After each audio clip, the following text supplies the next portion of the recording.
Hello and welcome to our channel. I hope everyone is fine and looking forward to today's topic. We are going to talk safety of our children. As a mother myself, I have experienced so many things through my motherhood when I had children when they were young, until teenage level, until when they are adults. And then when I look back, I realized that some things I should have done them this way. Maybe if I've done this way, things would have been different, So I realized that, maybe one parent out there, some parents are going through the same. So if we can share how to keep our children safe, we can help each other and help someone out there and save a child. So now, the most important thing that I feel is very, very important is education. Let's educate ourselves about the safety of our children. Educate the people that we live with. Educate the people that we associate with, our friends and everybody, just for the safety of your child. How to look after your child. So we can get that information anywhere, talking to friends. If you share their experiences in churches, they talk, schools, they talk, anywhere you feel you can get the information, even internet, because there are so many people talking about safety of children these days. When that child is born in the hospital, just make sure you don't leave the child alone, unattended, that baby. These days, most hospitals, they are family-centered. When you go to the hospital, be able to look at your child if it still look the same as yesterday. Volunteer, be an advocate for your child. Change the nappies, do everything, and learn to communicate with the staff there, because I've realized in my nursing career when I was still a nurse that most parents that really advocate for their children, you find that they save them from many things. There are things that they discover and the nurse had not discovered, and then through communication you find that the problem get attended. So it is very important for us as parents to advocate for our children where they cannot do anything. They're just babies anyway. So at home, the nanny that you employ, make sure you are comfortable, very much satisfied that she is safe for your child, is the one that you really want, after searching and talking to agencies about her, and you feel comfortable to give her a job. And even when you employ her, we shouldn't take it for granted that, she's a nanny, she knows the job. As a parent, we need to orientate those people. Tell them what you expect from them. Tell them how to look after your child the way you prefer. Some things they don't know, like things are done differently from other families to other families. So orientate them on the whole house, or how things are done in the house, how to look after the child, especially the safety. Make sure she knows how to bath your child well, cleaning, making milk, simple things that you will be surprised that she is not aware of. But you will be doing all that to save your child. How to feed, when to feed, the routine that you use for your child. So you do this to the nanny and to people that are looking after your child, family members, friends. Sometimes they will volunteer. For you to say, yes, you can look after my child, you have to be very, very comfortable with them. And the areas that you are not sure, make sure you emphasize that this part I do like this and this and this and that. It's not that we don't trust them. It's just for the safety of your child. Those social institutions like churches, schools, nurseries, you need to know those churches, what they teach at the church. You know, sometimes when we are praying, the children are taken to nurseries. You should know their teachers so that you build relationship with them so that they can be able to report to you if ever there is anything they are worried about your child. Same as nurseries. You need to know the nursery that your school is. Read the ratings. What do other parents say about the school? Then if you are comfortable, really sure, you know the security measures there, you know how many chaperones per group and all stuff like that, then you are comfortable. Just be comfortable. Know your children's teachers.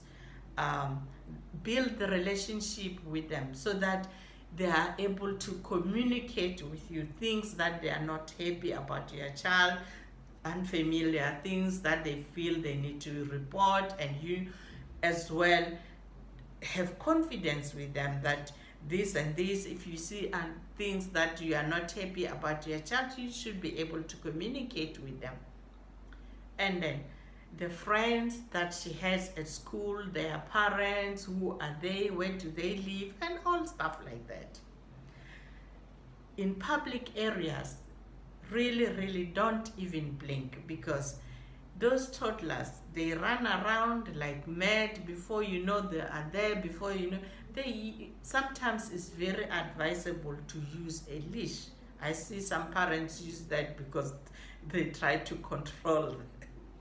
And again, strangers, we should learn to practice what to teach. If we say no to strangers, no should be a no. Because sometimes strangers will try to distract you, and before you know that your child is gone. So let's play safe. Let's participate to our children's caring. Let us be involved. When a child comes from school or wherever, let's have time with them.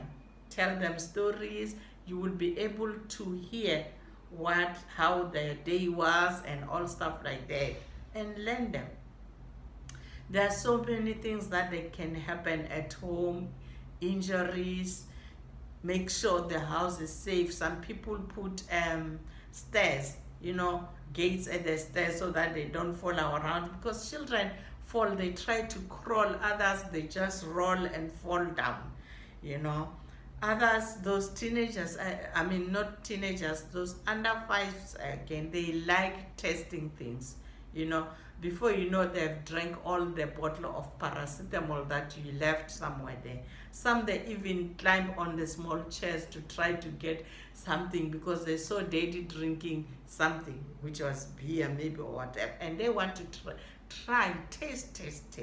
So let's make sure all the hazardous drinks and everything is safe, high, where they cannot reach.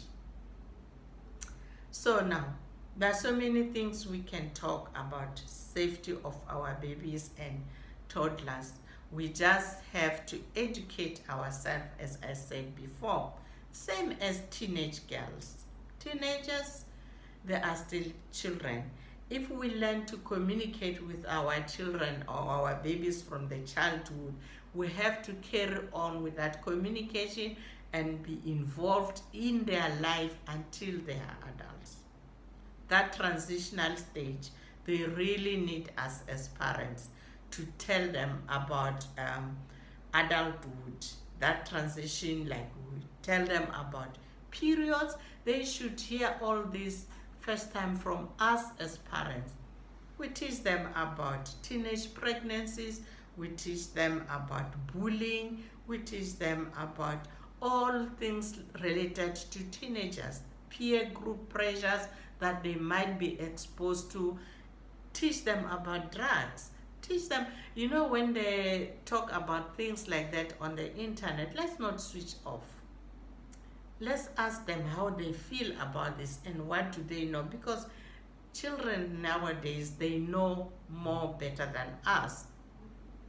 Sometimes we tend to, we work so hard as parents, and We work and work and work. We come back from work. We don't even look at the child or speak to them to check out, because we're so tired. We're chasing money sometimes, forgetting that those children they just need to talk to us. Sometimes it's not money they need both parents to chat with them and then build their confidence in us. We should try to make sure that they are free to talk anything with us.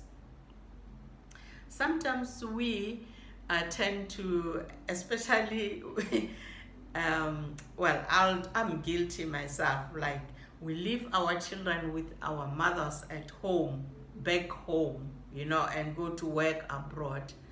So at that stage is very tender for their grandmothers to run around with them and the technology. They are not that energetic anymore. They know how to look after the children like they looked after me during that era. There was no technology, but at the moment technology is fast. They need to go with the technology and help the children. So parents, I appeal to you. And then you find that we keep sending money at home to our grandparents. Who receive the money? Is their children, because they're young, they know how to run to post office, and then they use money for themselves. Or we send money saying it's for school. Next thing you know, the child is doing drugs, it's doing some other things. Because we are not there as parents who will be firm sometimes. I don't say it will always be right, but we can only try. So communication goes a long way. Our children need support all the way until they have become adults. So having said this, I hope you will practice what we are talking. There are so many things about safety of children and different agencies to contact to help in case you feel your child is not safe somehow, whom to contact, whom to talk to, groups, several groups that you can talk to help, just to support. So before I say goodbye, I just want to say thank you for watching, and I really appreciate your comments, those who have commented already on the channel, and encourage you to subscribe as well. It is free, so that you can enjoy the talk and have inputs as well. Bye for now.